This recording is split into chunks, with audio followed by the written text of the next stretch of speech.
In this video, I'll show you the most important materials about the game and discuss the most interesting features and mechanics you need to know before you start your adventure with this game. The release is just around the corner, on August 12th. We'll start by discussing classes and the world and move on to materials and mechanics. Watch carefully for valuable resources. At the beginning, the ROM will give us access to 3 main classes: Warrior, Mage, and Ranger. Each class will have 3 types of subclasses. If you are a fan of ranged combat using a bow or other ranged weapon, you will have a choice between a ranger who uses a bow, a hunter who uses a crossbow, or a scout who can throw daggers quite well, which supposedly always return to him. These 3 types of warriors will deal significant damage thanks to their good accuracy and high critical damage ratio. So if you like keeping your opponents at a safe distance and hitting them extremely hard, this class is for you. It's time for the warrior.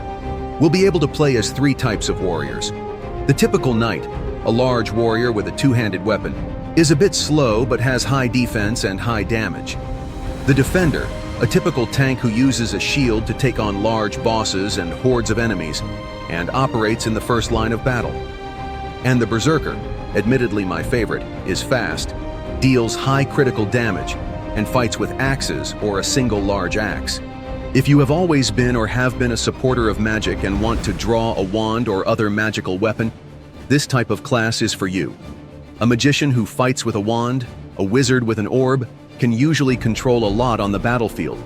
And if you like to help, you can choose a priest who can help the team and also support it with special spells in combat with the enemy. The game will have 6 continents available at the start.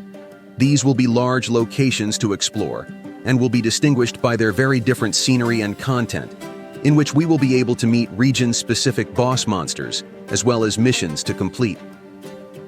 Caldes region, where it's settled in the center of Calderis, has become the focal point of the continent's revival after the human-monster war.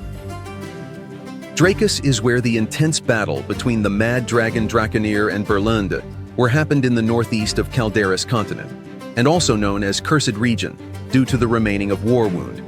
Brighton is a jungle due to a high temperature and humidity, located in the southeast of Calderis continent. Antaria is a breadbasket located at southwest of Calderis continent. It surely is a crucial place for its food supply, and also well known for commerce and trade. Since its piercing weather from north of Calderis continent, Sealmore is known for fur producing. Hunting and fishing are thrived, affected by the unique environment that the majority of the land consists of mountains. The Tranquil Elven Land. This term refers to a region comprised of several large islands located in the southern part of the Calderis continent. The mentioned 6 continents will provide us with many impressions, from defeating thousands of monsters to obtain valuable items, but also an advanced path of main and side missions leading us through all the continents. The game will feature a huge variety of PvP events, from battles for regional domination to guild fights and inter-server skirmishes. Forming alliances and cooperation will be inevitable to achieve domination and glory. The creators declare that it will be a game without divisions. Every player in the world will be able to feel good in the game. This will be ensured by time balance, developer support, as well as optimization and a multilingual client. As you probably already know, the game will be cross-platform for both computers and mobile devices. Optimization will be very high. Even in multiplayer battles, you won't experience any performance degradation. And now let's hear a little about what the creators themselves say about the mechanics. MMORPG elements, character progression, and item acquisition. You can gather crafting materials through hunting to gradually build your gear, or if you are lucky, you might acquire fully completed gear, which gives a great sense of achievement and growth. Added various growth systems to really let players feel the excitement of developing their characters. Most importantly, these experiences are accessible without heavy spending. Of course, becoming a top-tier PvP player might be difficult without some investment, but we've designed the game so that even low or non-spending users can fully enjoy PvE and PvP content. Various currencies will be available in the game. but it's known that cryptocurrencies will also be available. The developers assure that the game will be very focused on play and earn, and the difference between pay-to-win and free-to-play players will be balanced. Players can earn all currencies and resources by playing and completing tasks in the game. However, to prevent excessive token issuance and to encourage sustainable growth, the number of tokens that can be minted is adjusted based on the player's level and combat power.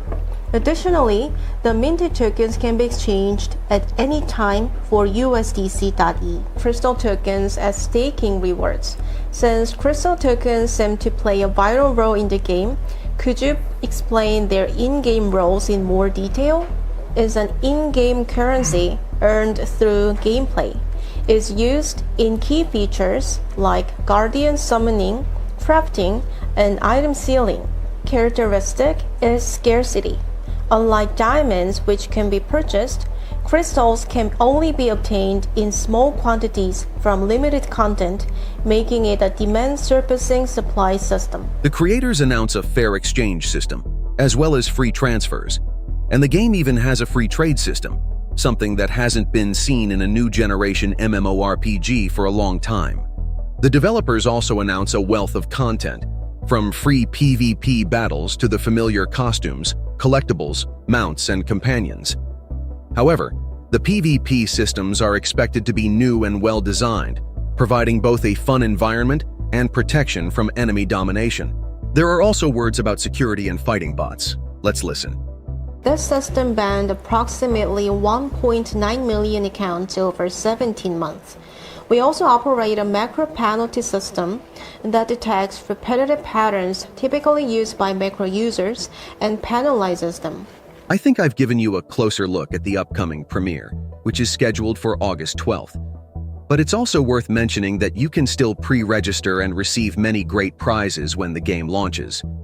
Register. The link is in the description. You have a chance to win free lottery tickets and pre-release prizes of great value. I warmly invite you. All the useful information is in the description of this video. Subscribe and leave a like, and we'll see you soon with more materials. I will also give you the hardware requirements. And recommended specifications for ROM on PC and mobile are as follows. For PC, the game runs smoothly with just 4 GB of RAM and a GeForce GTX 660, meaning even PCs that are over 10 years old can run it. For mobile, the minimum supported devices are Galaxy S10 or iPhone X,